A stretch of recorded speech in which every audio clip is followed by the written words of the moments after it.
हम आज बात कर रहे हैं शंख के बारे में। शंख क्या है और धार्मिक दृष्टिकोण से शंख का महत्व क्या है। देखिए, शंख जो है ये मुख्य रूप से एक समुद्री जीव का ढांचा है और पौराणिक रूप से शंख की उत्पत्ति समुद्र से मानी जाती है। चूंकि शंख भी समुद्र से उत्पन्न हुआ और माता महालक्ष्मी भी समुद्र से प्रकट हुई, इसीलिए कहीं कहीं पर शंख को लक्ष्मी जी का भाई भी मानते हैं। ऐसा माना जाता है कि जहाँ शंख होता है वहाँ लक्ष्मी जरूर होती हैं। मंगल कार्यों के अवसर पर धार्मिक उत्सवों में और अनुष्ठानों में इसको बजाना शुभ माना जाता है। घर में पूजा की वेदी पर, पूजा के स्थान पर शंख की स्थापना की जाती है और सामान्यतः शंख को दीपावली पर, होली पर, महाशिवरात्रि पर, नवरात्रि पर, रवि पुष्य नक्षत्र में और गुरु पुष्य नक्षत्र में या किसी शुभ मुहूर्त में स्थापित करना चाहिए। शंख अगर आप लाते हैं, शुभ मुहूर्त में अपने पूजा के स्थान पर रखते हैं और नियमित रूप से शंख बजाते हैं और इसका प्रयोग करते हैं, तो आपके जीवन में शुभता आती है और आपका कल्याण होता है। तो धार्मिक और पौराणिक दृष्टि से शंख का मामला क्या है, यह आपने समझा। अब पौराणिक दृष्टिकोण से या शास्त्र इसके बारे में क्या कहते हैं। देखिए, विज्ञान के अनुसार शंख की ध्वनि महत्वपूर्ण होती है। साउंड जो शंख का है वो इम्पॉर्टेंट होता है और वैज्ञानिकों के अनुसार जब आप कहीं पर शंख बजाते हैं तो शंख की ध्वनि से वातावरण पवित्र होता है, वातावरण शुद्ध होता है। इसकी ध्वनि जहाँ तक जाती है वहाँ तक जो बारीक से बारीक नकारात्मकता है, जो कीटाणु हैं, उनका नाश होता है। शंख में थोड़ा सा चूने का पानी भर करके अगर पिया जाए तो कैल्शियम की स्थिति अच्छी हो जाती है।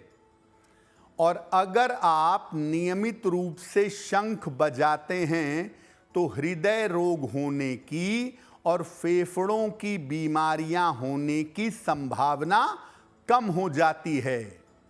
जो लोग तुतलाते हैं या हकलाते हैं या स्पष्ट रूप से नहीं बोल पाते, अगर वो शंख बजाते हैं तो इससे वाणी दोष समाप्त होता है, वाणी स्पष्ट होती है। अब आपको बताते हैं कि शंख कितने प्रकार का होता है और शंख की अलग अलग महिमा क्या है।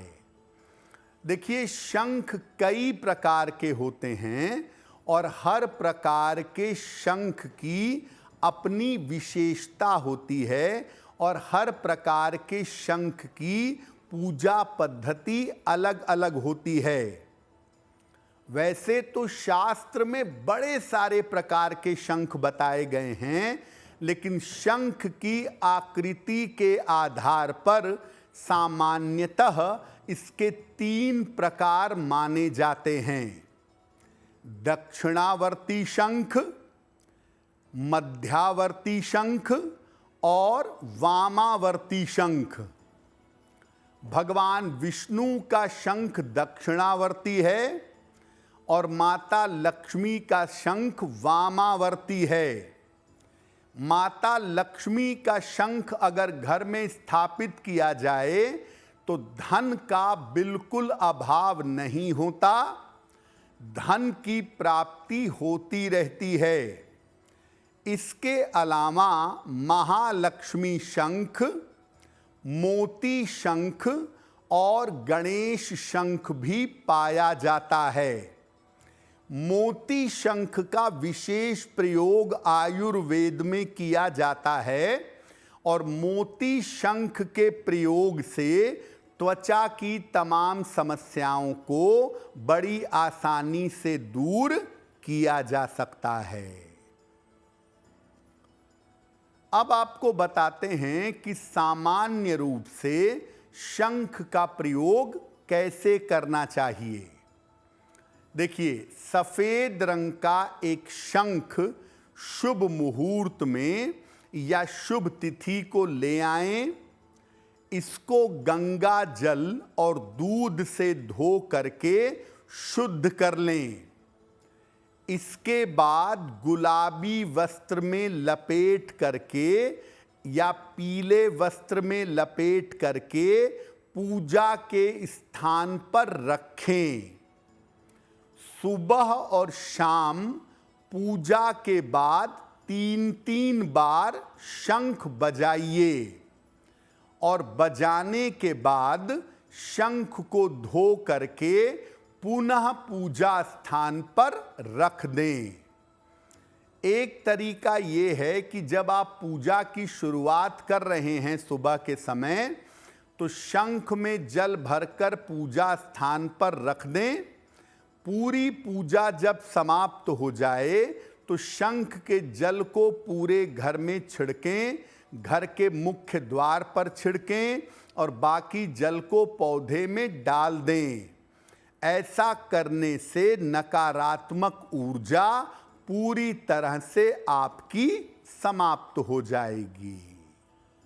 अगर आप मुझसे जुड़ करके अपनी समस्याओं का समाधान चाहते हैं और चाहते हैं कि आपकी समस्याओं को ज्योतिष के माध्यम से सुलझाया जाए, तो आप हमसे संपर्क कर सकते हैं, जुड़ सकते हैं एस्ट्रो तक पर।